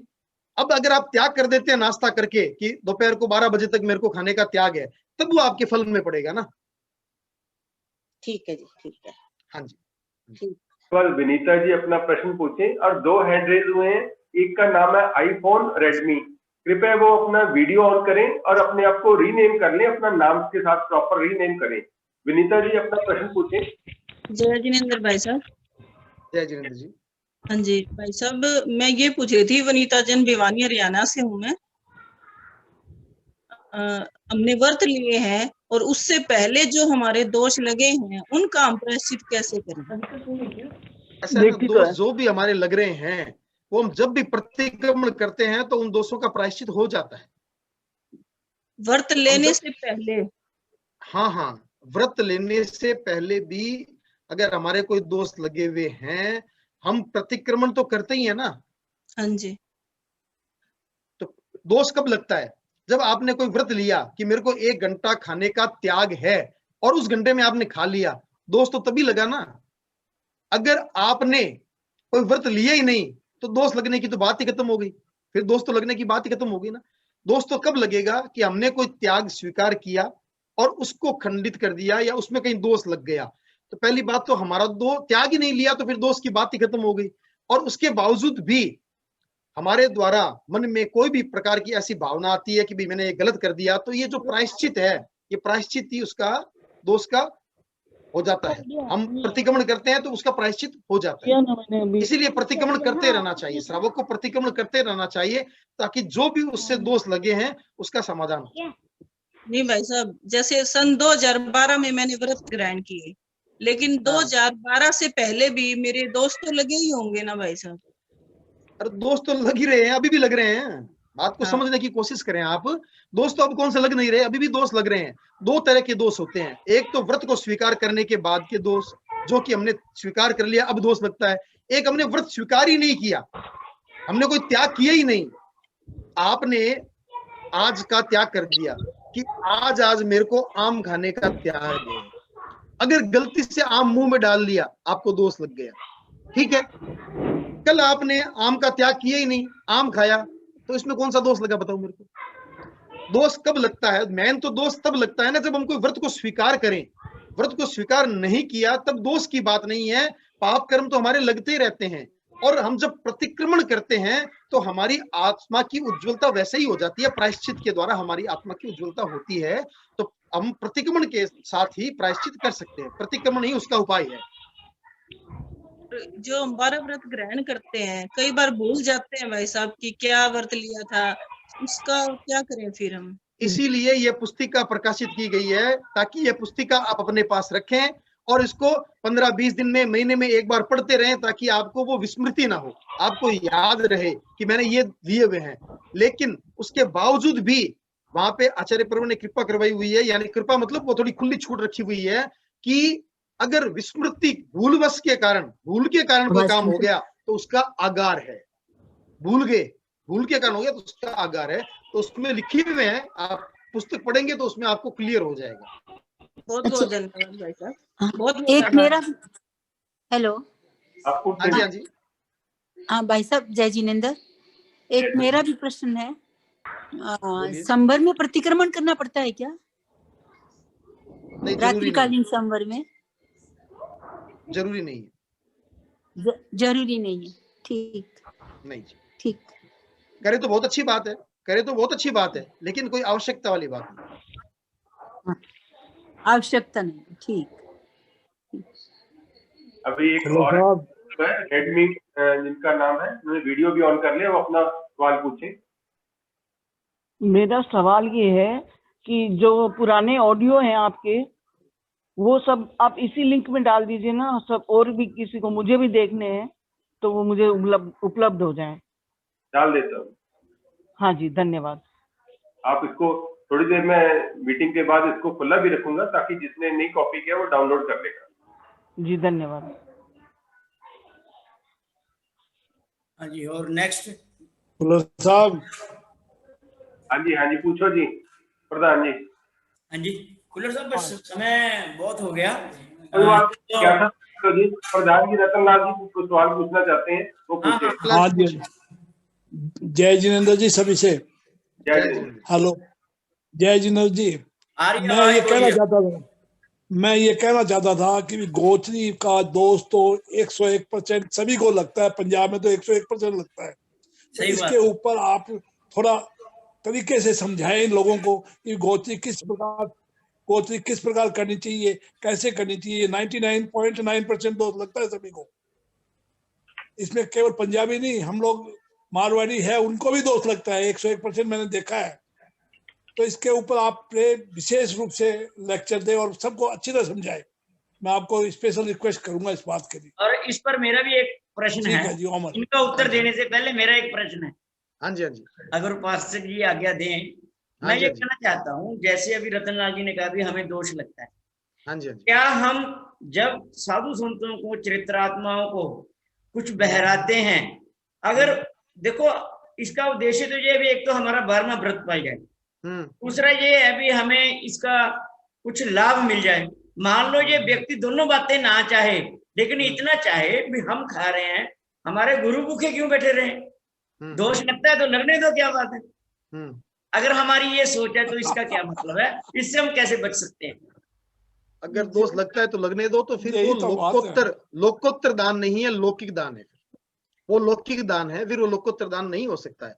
आप दोष सहित अगर बहराना चाहते हैं तो वो लौकिक दान हो सकता है, लोकोत्तर दान नहीं हो सकता। आप ये तो ठीक है, लेकिन क्या उसमें हमारे साधु संतों को तो दोष ना लगे? हमें तो लग जाए कोई बात नहीं, लेकिन हमारे संतों और साधुओं को, संतों को नहीं।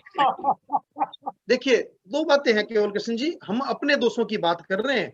साधु संतो दोष लगाते ही नहीं है, वो तो आपको पूछते हैं। मेरी बात सुनो, वो आपको पूछ के ही लेते हैं ये किसके लिए बनाया। आपने कहा मैंने अपने लिए बनाया, तो उनको तो दोष नहीं लगा, क्योंकि झूठ किसने बोला? झूठ आपने बोला। हाँ, तो दोष आपको लगेगा, उनको नहीं लगेगा। दोष आपको लगेगा, उनको नहीं लगेगा। चलो ये दोष तो हम सहन कर लेंगे फिर, लेकिन कोशिश क्यों करें, क्यों ऐसा करें? हम दोस्त हमारे भी क्यों लगाएं? क्योंकि वो हमारे सामने भूखे बैठे रहे, हमसे बर्दाश्त नहीं होता। नहीं तो आपके पास जो खाना लाए हैं, देखो जहाँ हमारे चातुर्मास है, सरस्वती पधारे हैं, मान लो आज हमें पता लगा है गोचरी की चलो उपलब्धता, देखो कभी और जैसे कहते हैं कभी चना कभी अनाज घना, साधु संतों में ऐसा होता है। हमें पता चल जाए भी हमारे आज साधु संतों में गोचरी नहीं हुई तो हम तो नहीं रह सकते भी हम खा लें और वो बैठे रहे।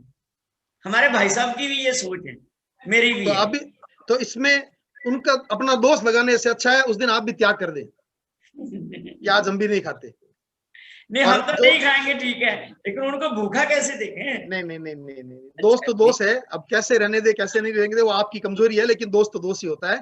और जो रतनलाल की बात कही है, हाँ बोलिए क्या? 1 मिनट का हो रहा है।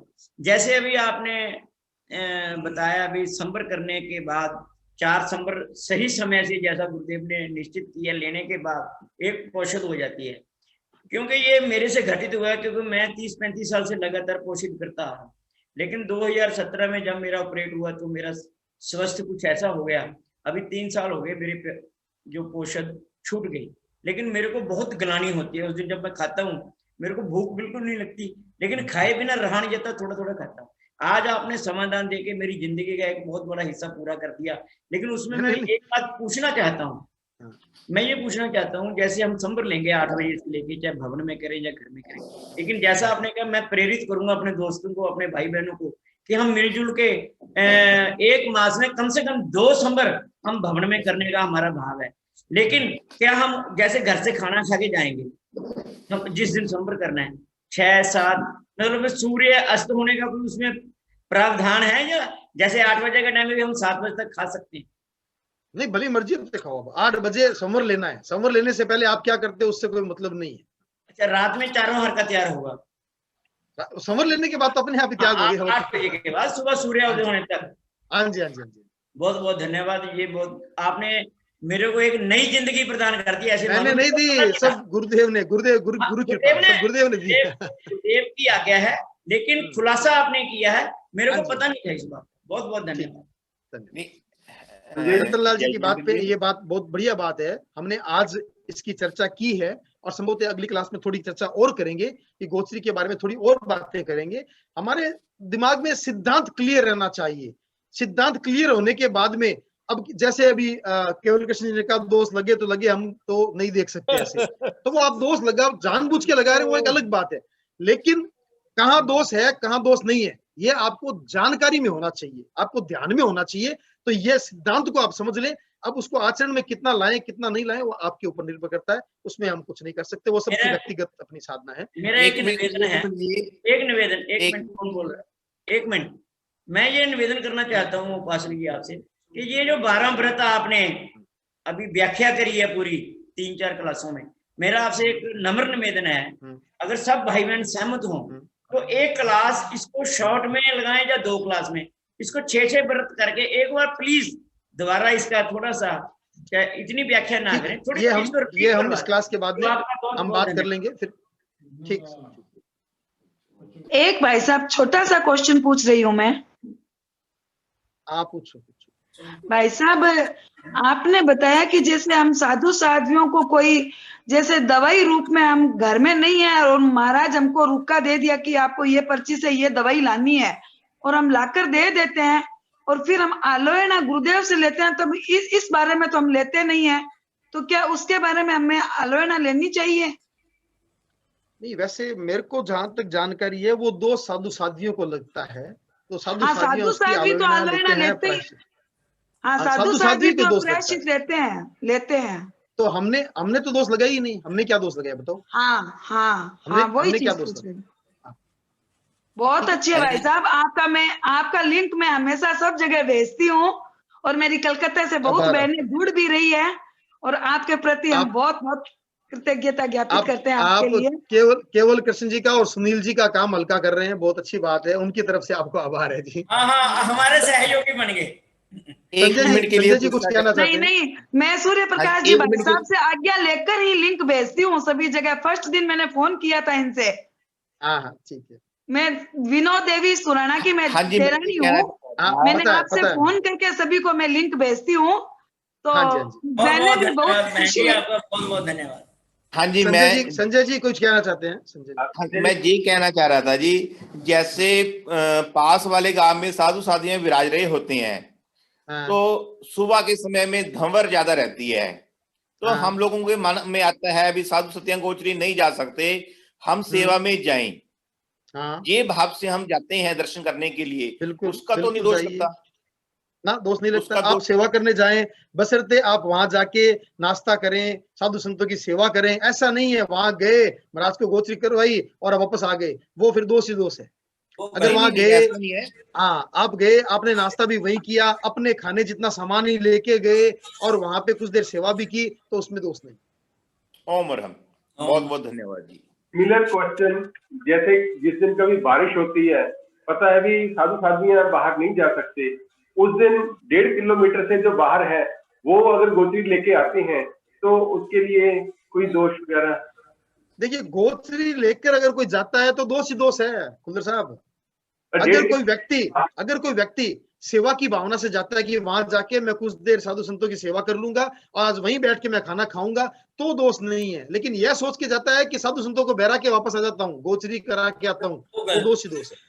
ठीक, हाँ जी खुल्लर साहब, हम आज्ञा दो, इनके भोजन का टाइम हो गया होगा, हम तो खुले हैं। ओम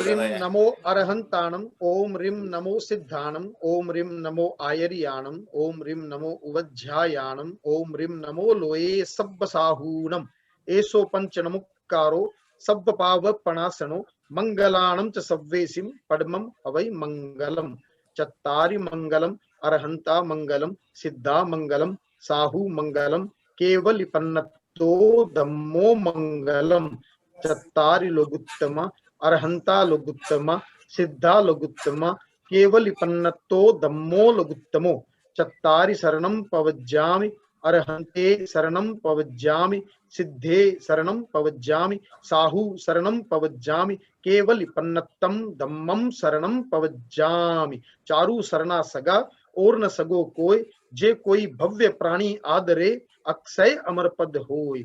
विघ्न हरण मंगल करण स्वाम भिक्षुनो नाम, गुण ओलक स्मरण किया, सरे अचिंत्या काम, सरे अचिंत्या काम, सरे अचिंत्या काम। जय जय ज्योति चरण, जय जय जय ओम अरहं। अभी जिसको भी कोई कॉपी करना है चैट के लिंक से, वो प्लीज कॉपी कर लें, क्योंकि जब मीटिंग में ये खत्म कर दूंगा तब उसके बाद ये चैट अवेलेबल नहीं रहेगी। मैं इसको थोड़ी देर मीटिंग को 5-10 मिनट चलने देता हूं ताकि आप लोग इसको कॉपी कर सकें। धन्यवाद।